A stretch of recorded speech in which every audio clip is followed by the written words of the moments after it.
curating this exhibition about 3 years ago and didn't have a clue that we would be focusing, if not featuring, an American United States artist as the lead.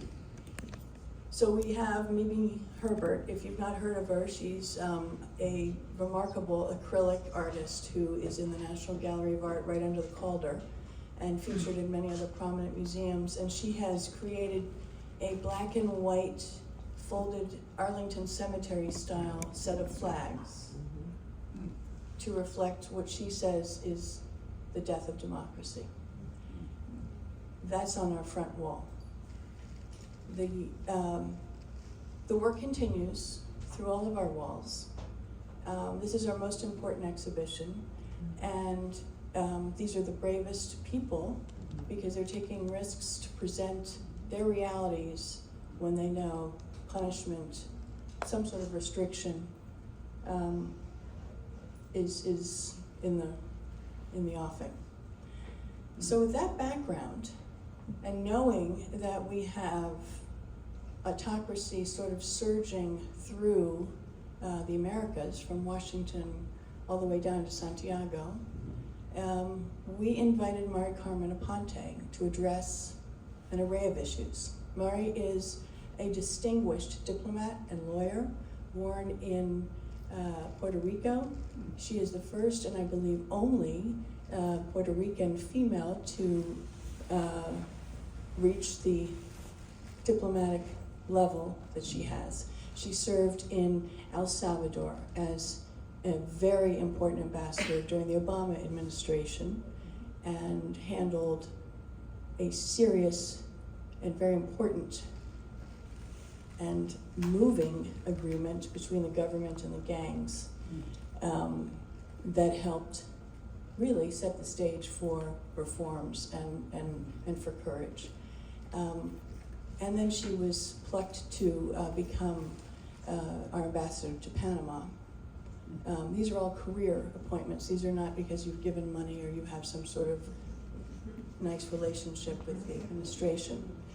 And she served there quite ably, and during a difficult time, especially toward the end when the president, the new president, announced that he might snatch the canal, and Mari Carmen was packing at that point. So I think it was pretty uncomfortable.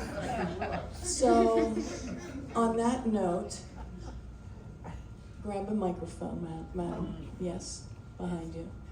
And I think what we'd first like to ask you, first of all, welcome. Thank you.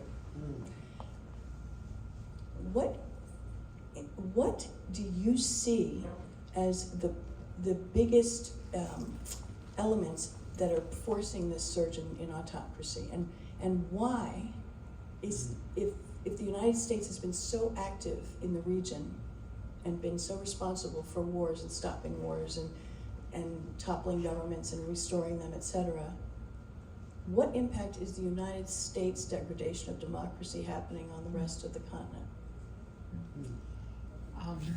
Well, first of all, Amy, thank you for this very kind invitation. And as I look around, I see some very old friends and some newer friends, but all of you friends. Thank you for being here tonight. I feel now that I have retired, I am into my 6th or 7th month of retirement. Oh my God, has it been long? I don't like retirement. I very much, I have a lot of energy, but anyway, I welcome the opportunity to talk about a subject that I am very passionate about, which is Latin America and democracy. And let me now turn to autocracy and causes and defects. Sometimes, as we look at the history of Latin America, we see a continent that has tried to carve its independence from the mighty neighbor in the north. And a lot of what happens in many of the countries in Latin America are a response to what we sometimes unwillingly but sometimes willingly we do on the policies that we adopt. Latin America has a history and has always battled with the strength of its institutions. The judiciary, a weak judiciary, a weak government that is full of corruption. And although there has been some very admirable attempts, they don't seem to be long lasting. In my judgment, but that's the judgment that I have come to after years of observation, is there's not a lot of respect for the rule of law. And you did have that big and beautiful period when there was a great conversion from the military governments to democratization. Yes. Has that slipped? It has taken another shape. It's not, the militarization is not as powerful as it used to be, but it's being substituted by strong men, and they're all men, taking over governments and being autocrats, and getting their will executed. Can we talk a little bit about what's happening here? Anyway, no, I'm not. Yes, we're going to talk about a lot about what's happening. I mean, but behavior that they are seeing by other governments, especially the neighbor to the north. And I tell you, without exception, there is no country in the Americas that is not aware, is on top of, emulates, and wants to do and imitate the US. And Dios mío, we don't always have all the answers. We may have some of the answers, but even we have to work at them. We have to work at the rule of law. We have to work at democracy. We have to work at making sure that everybody can participate. I was wondering if it was going to be difficult to get you excited. I do.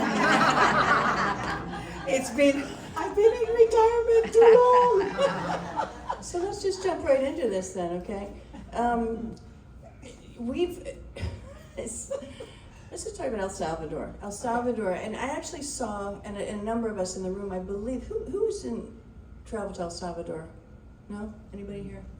Yeah, on this trip when we saw Mari Carmen. Yeah, Julie has traveled. Julie, okay. So if anybody has, during this period, has experienced Mari in one of these, I don't know, I call it like a boarded up car, but it's got everything that you can to protect it. And we decided to take this stop on a street in the evening when everybody was out enjoying, dancing, grilling, milling, and the American ambassador walks down the street. I mean, somebody walks down the street here, an ambassador, and okay, Washington, we're inert to this, but maybe in Massachusetts or California, still, who knows the ambassador? The sea parted for this woman. People were hugging her, waiting in line to do selfies, and very, very, very grateful for her engagement because they knew this ambassador from the United States cared about their welfare. Very, very active, very prominent.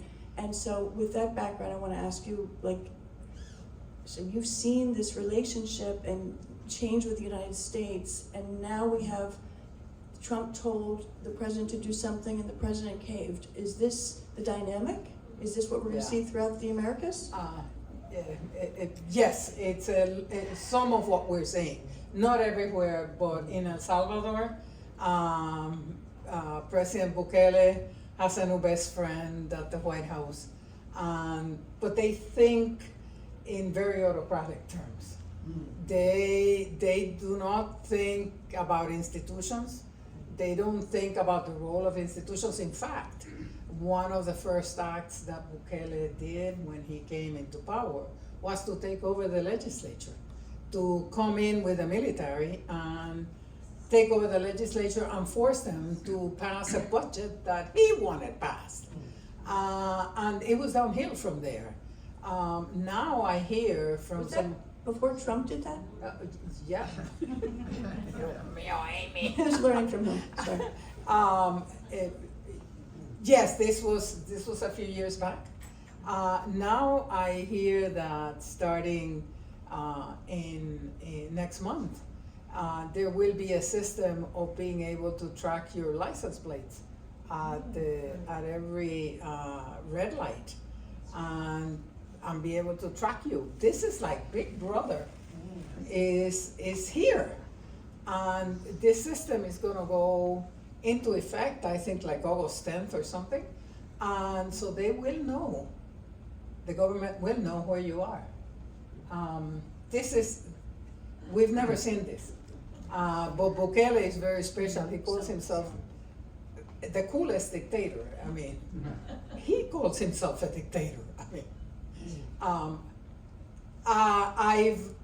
it's a shame because the Salvadorians fought a civil war of almost 12, 15 years where 250,000 people were killed in the fight for democracy. And boy, oh boy, yikes, what they're getting is not democracy.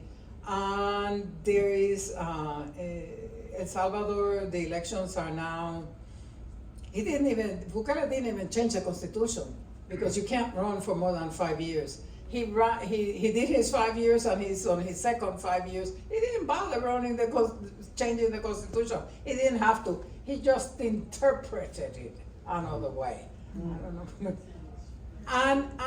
But people in El Salvador don't want to complain because for the first time in many years they have peace. The problem is when you have a relative who goes into a jail and you have no access to that relative and there's no habeas corpus, there is no civil rights for that, that's when it becomes a problem. So if you don't have relatives in jail, everything is wonderful because for the first time there is peace and there is the reduction in violence and the reduction in homicides is impressive, but the cost has been very, very high. El Salvador is one of the places where we see this. Ecuador, we're starting to see those tendencies. And there is this assertion that if there is a strong opposition and there is an election process, this is not a fait accompli, a tyranny, that it can be reversed. What do you think? Like Brazil? Again, it will be reversed at a very high cost. It's always there's always something that is left on the road, either civil rights, either some courts, either some avenue, some procedural mechanism is often left behind, and I think, well, for somebody who like us, who are used to having procedures that we know what they are written down, we follow them, the law is the law, we have respect for it, it becomes sketchy as these regimes are changing the procedures and how they exert their influence. Where do you think Mexico fits in? Oh my goodness. Mexico is a tough one. I think that the new president is trying, but she's got internal issues that she has to deal with. She has people who got her to where she is that she needs to deal with, and she needs to satisfy. And one problem that Mexico has now is with the courts and the way that they are selecting the judges. And it's now, it becomes a political campaign. That seems to be a trend. Dios mío. I hope our Supreme Court, well, anyway, Yes, but it's Mexico is a mixed bag, but Mexico and Brazil are in another planet compared to the rest of Latin America. They've got problems that are more complicated. They have procedures that are more complicated. They have processes and the way that they do things that are much more complicated and much more ingrained than anywhere else in Latin America. If not only because of the size of the country, the size of the economy, and the size of the wealth that has spurred in both Brazil and Mexico through the years. Where is U.S. diplomacy in Latin America? Where is there strength? Do you see, are the career people still there, or do we have any I depth? tell you, the greatest gift this country has is the Foreign Service officers. The greatest gift. These are people, where else are you going to get bright people, very intelligent people, experienced people, who will come to the table, give you their best thought, even if it's not what you want to hear, and still stand up and march with you So when they have to. you relied on this as ambassador? Oh my God, I wouldn't be anything without them. And even, and I'll share this story with you because it changed. It was from El Salvador, and it changed both of us. My attitude toward them and their attitude toward me. When we started talking about the OAS wanted to come in and work out a deal between the gangs and the government. This is Organization of American States. Of the Organization of American States. And all the Foreign Service officers at the embassy gave me their best advice, and their best advice was not to touch it. And I said, how can I say bye? The Organization of American States is my people. These are our countries. They are trying. We've got to support them. We have to at least do one event with them. And the one event that I chose was a handing over of guns, where they were going to hand over guns to the people from the Organization of American States. And so I went as a witness. Of course, my security panicked. And I kept saying, I'm Puerto Rican. I got this. I've been in the Bronx. And 100% of them kept saying, you can't do that, you should not do that. And I finally got, before I went to the event, I got them all together and I said, look, I need to do this because I have to give the Organization of American States support. I've got to do something. I cannot join the chorus of condemning the Organization of American States, or even by my conduct, sending a signal that I don't think, and that the United States doesn't think much of the organization. I've got to do it. And I hope that you will come with me.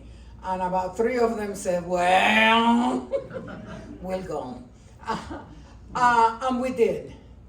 When we got there, it became clear that the guns they were handing in were guns that had been buried, that were rusted.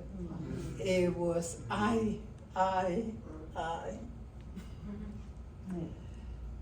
it wasn't, it did not work. Even the people from the OAS were very nervous because this was not what had been agreed. I got back to the embassy that afternoon, and I called my country team, which is the upper management of the embassy, together. And I started off the meeting by saying, you were right, and I was wrong. Now you need to help me get out of this. staff is it. It's it. It's And it. they did. They were Wow. wonderful. They were creative. We set up some meetings, but we got out of it, and the embassy got out of it. And I stayed. They're of the essence. I want to bring you back here because this is a little, it's all too timely and pretty sensitive. We have, if not the largest, the second largest Salvadoran population in the United States. Right here. And this population has been here They are hard generations. workers. Yeah, generations. And what we are seeing down these streets in Bethesda, all over, this savage opportunism, what's it doing in a very narrow way, and then broader questions, and I'm going to open it up to everybody. But what's this doing to our relationship with Salvador? And do people, in your view, do people have a chance if they go back home to live a good life? It's a limited chance, and they're taking a risk.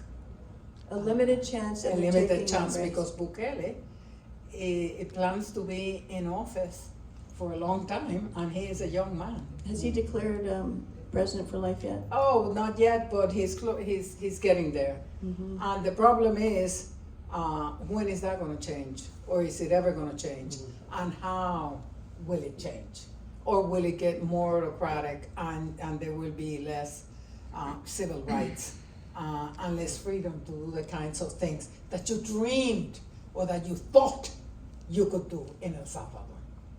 I'm not sure that Bukele is the right person, and so far he has not shown himself, especially with this new. Were you surprised at technology. his response to Trump? No, and here's why.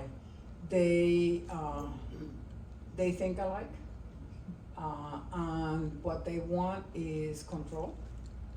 And it's easier for Bukele to have more control in El Salvador, which is smaller, has a smaller population, and has institutions that are weaker, and that he can control better. For Trump, is a little bit more difficult. Yeah. All right, let's open this up to questions. And Jeff Smith, you got the first one. Thank you. You can belt it out and I'll repeat it. I'm struck by your remark that many of the leaders in Latin America, South America, emulate what's happening in the United States and what the way that American leaders behave.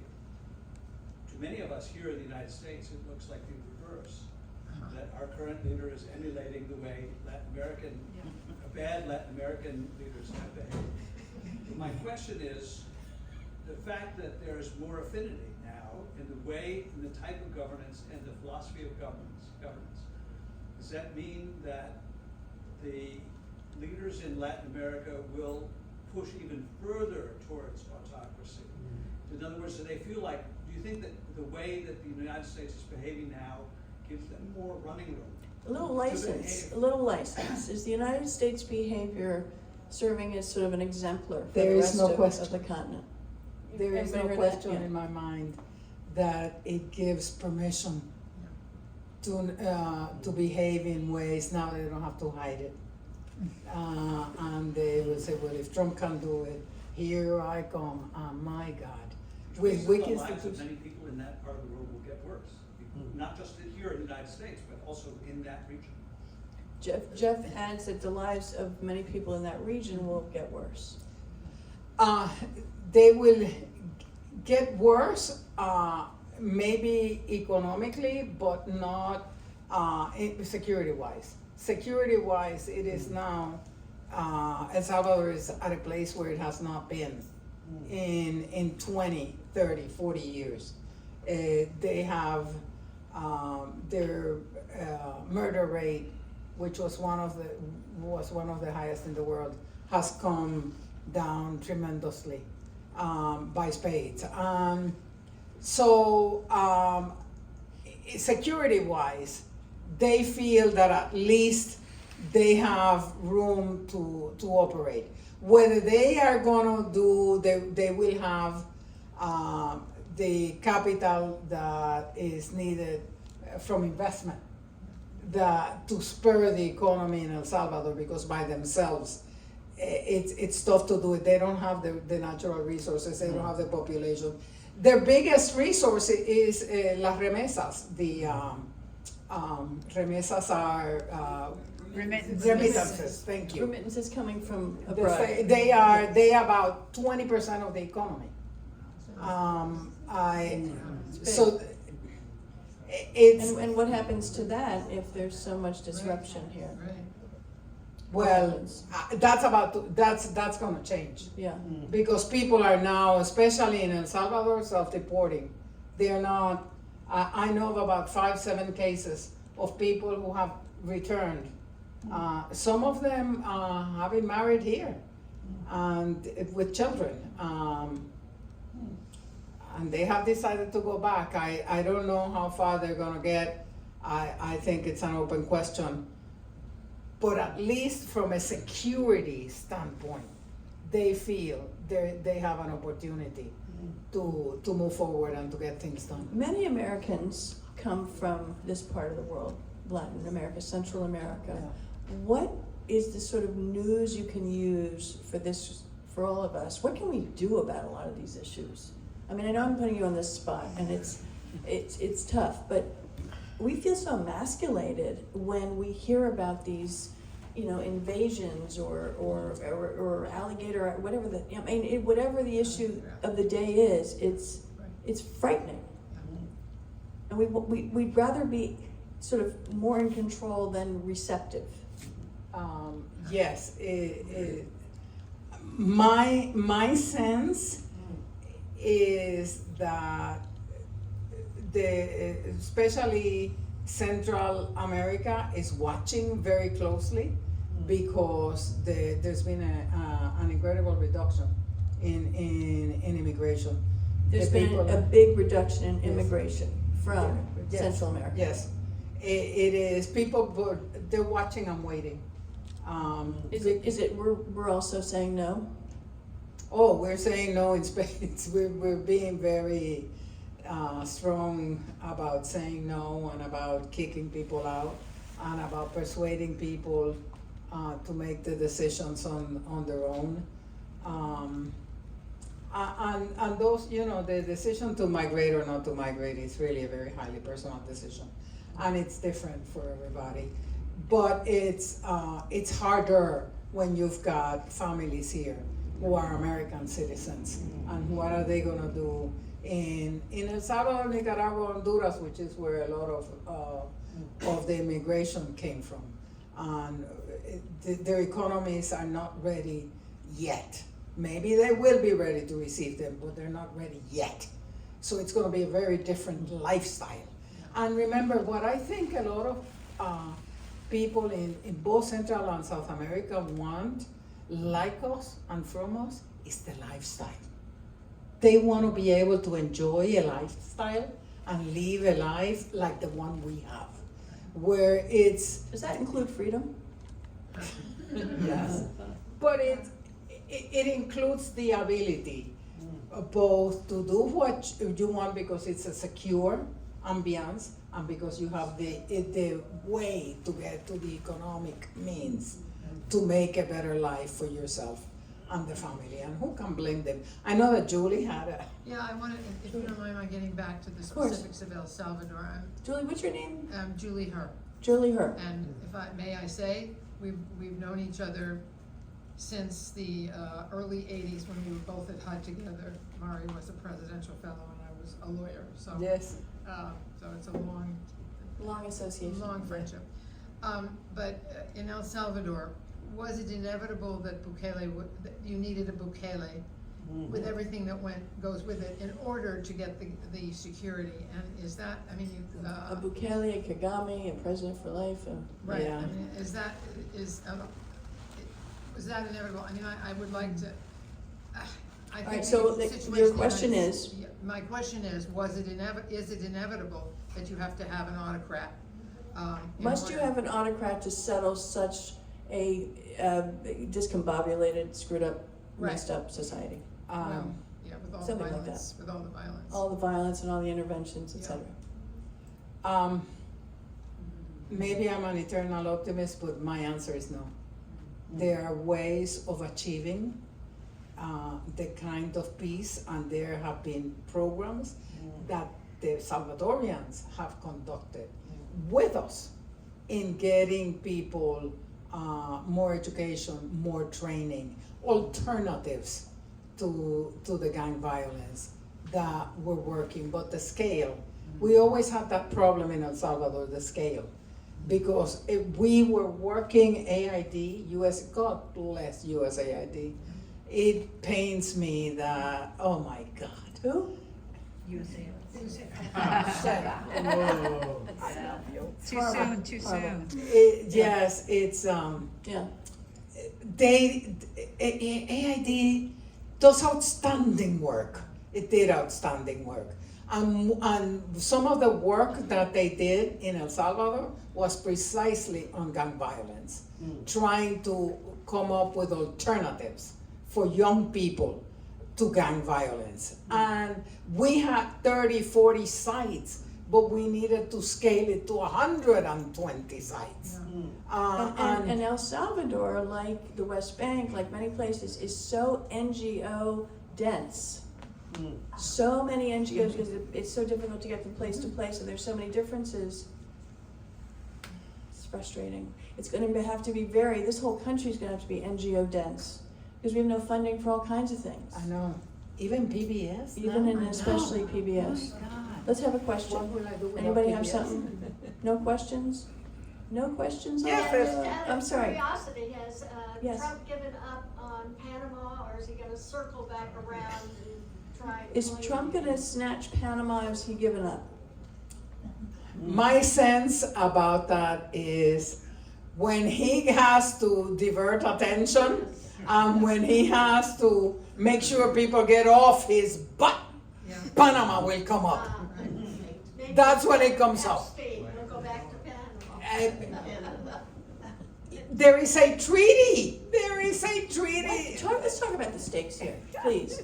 Please. Oh my goodness, this is a treaty that has been signed by 70, 80 countries that were a part of the transfer of the Panama Canal to Panama.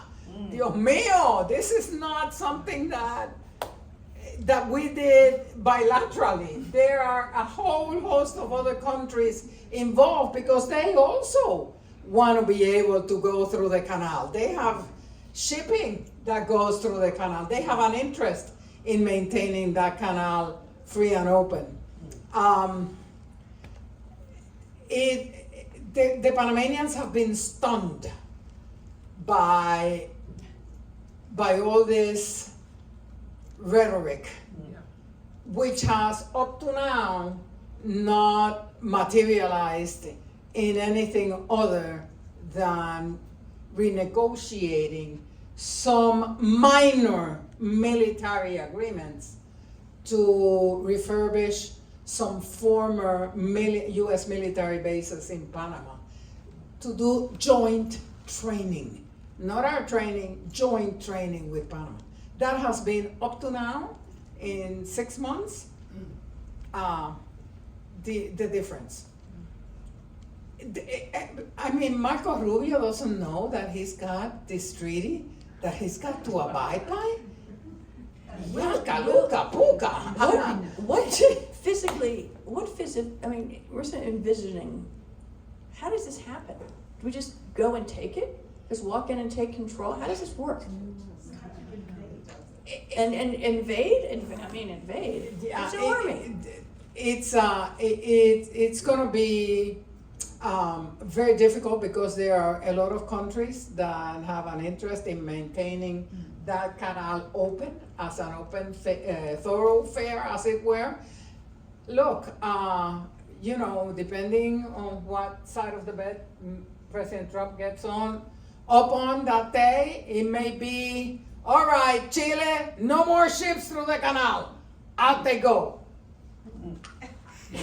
Who knows? So there's a lot of countries that have a stake in making sure that that canal works very well. Fortunately, the one strong institution in Panama is the Panama Canal Authority. Oh. It is the one institution that runs like an American institution. Dios mío, perdóname.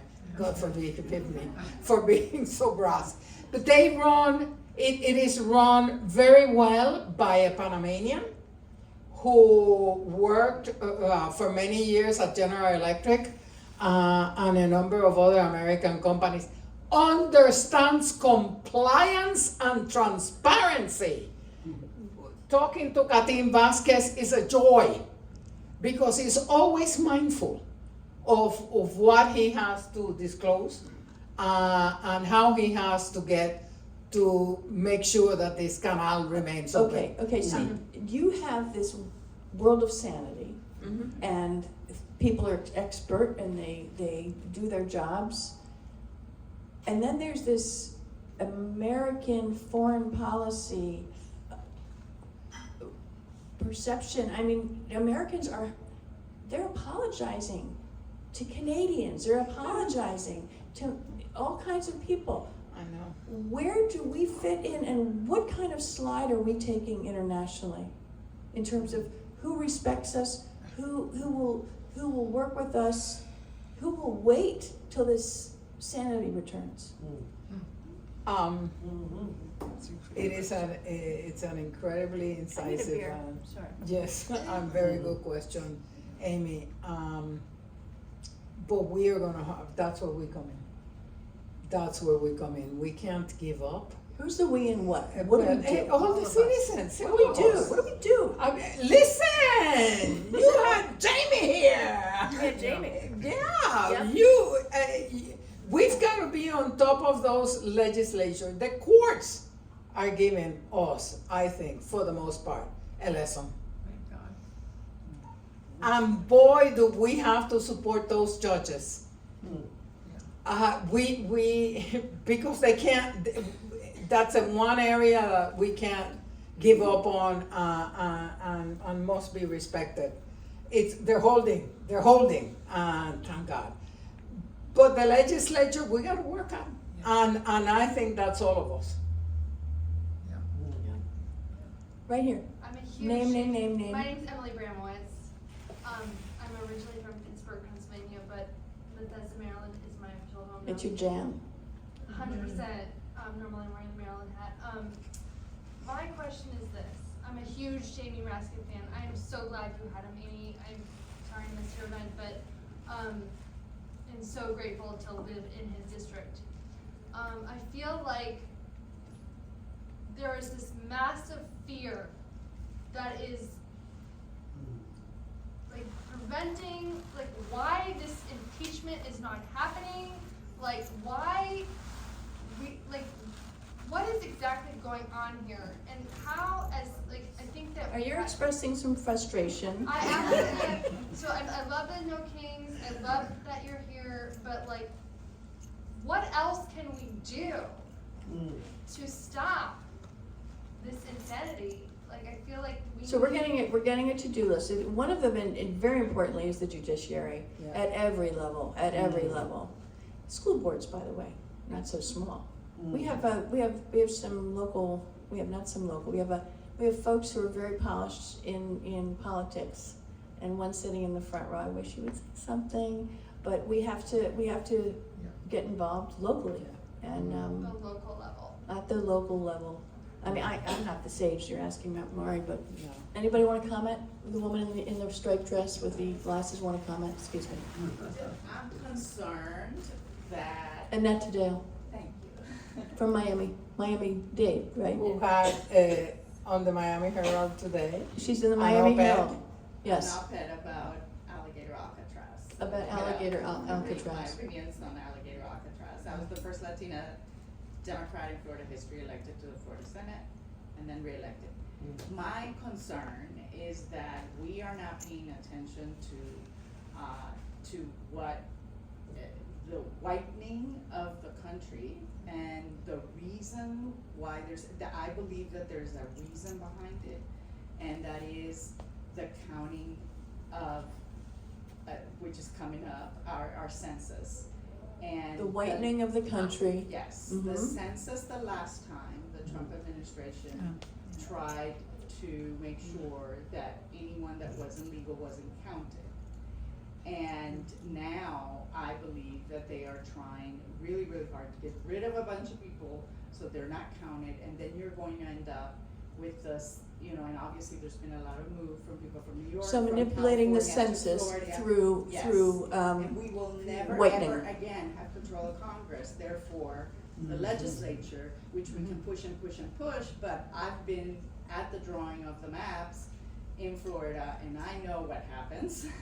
And so. you're talking I about believe- districting now, yeah. Yes, and so I believe that there's a bigger issue down the road about our democracy that is really, and already we have gerrymandering, but I believe that there's a bigger issue.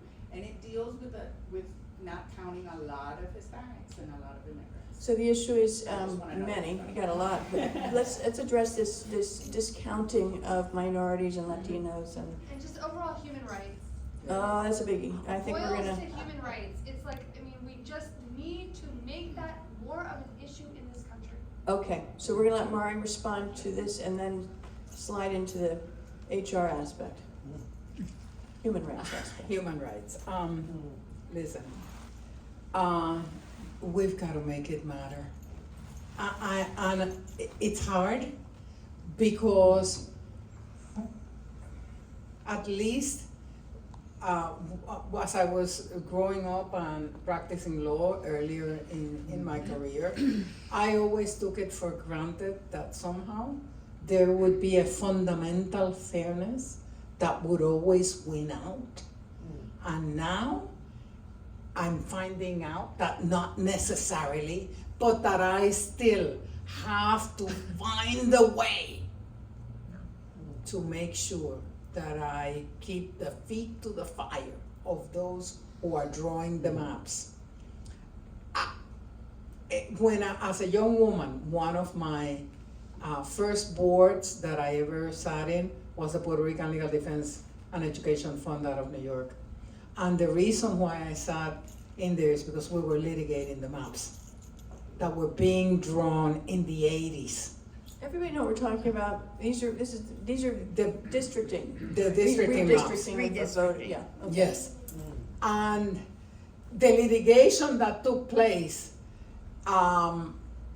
we needed to make sure, we on the board needed to make sure that not only that it happened, but that it continued, that we were going into the neighborhoods and making sure that the Puerto Rican communities were getting involved and were getting people to run. And if they had to move, we helped them move to make sure that they could run. Those are the kinds of nitty-gritty things that I never thought that we would have to do again in my life. It turns out that it doesn't stop. It turns out that we have the responsibility to make sure that those maps are drawn correctly, and it's a fight. And you're right, it is a fight. Every single line is a fight. Every single street corner becomes a fight when those maps are being drawn. When is the census, when's it being conducted? Every time. Unfortunately, Coming. in Texas, they've decided that they're just going to get rid of 2030. districts, just like Florida did, so it's a new thing. And they're just making sure to get rid of minority. Just in districts. time, Yes, yeah. yeah, That's where the courts come in. yes. We are over time. We take one more question. If there's anything pressing, we can confab after. Two brief questions, and we're gonna take Laura, the yes. same time, and then you're gonna address both. First question. So I was surprised, Name? Laura Esquivel. I was surprised to hear you say that the courts are holding, that the judiciary is holding, because I work for an organization, our primary purpose is litigation. And we are getting, decisions against Trump, he's ignoring, right? The question is, how can Mari contend that the courts are holding when the decisions against Trump aren't holding, because Trump seems to be like Teflon, is that? Well, yes, and Congress has kept trying, and they've got more writers to put into these bills. It was in reconciliation that there would be no judicial review of a lot of the actions that the government would take. We got them out, the parliamentarian got them out, but I see this slide towards, and What's the organization you work for? Earth Justice, Earth Justice, and what's that do? because the earth needs a good lawyer. Earth needs a good lawyer. That's Okay. our tagline. So you see a lot of sliding. Yes, and I think as our government starts looking more like these other autocracies, I think we've got to do what people in those other countries did and take to the streets. All right, take to the streets is the bottom line here. Yes. What do you say? It will probably happen, but in the meantime, at least not all the decisions have slipped, and so in that sense, that's why I mean they're holding. Yeah. He's not winning everything. At the Supreme Court. Well, and that's because we have a girlfriend there who wakes up every day and fights, but there's only 3 votes, and she fights for 2 more. 2 girlfriends. They fight for 2 more votes, but still, at least at the lower levels, I see I hope. won't give up. You see I hope. won't give can't up, give up. because otherwise, ay, Dios Yeah. mío. Last question. My question, actually, this was much more important, I was thinking, when you were talking about Panama, I was thinking in Peru, the Chinese have built the largest mega port in the Pacific, which is Chancay. And Panama, also the Chinese are very involved, so I was wondering, The role of the Chinese all in over Latin Panama. America. Yeah, in Latin, all over, Africa, blah, blah, blah, yeah. To the extent that the United States retreats, China is there hook, line, and sinker, and not wasting 1 iota of a second Panama, to great fill example. in. Oh, Panama. honey. Oh, they are there. They are there. Very much so, and very active. Even Russians are in Panama and active. And on that note, listen, this has been a joy. We don't want to keep people because we are 15 over and we started a little late to accommodate for traffic, but Mari Carmen is a national treasure, and I'm very grateful that you were here to share your wisdom. Thank you. Thank you.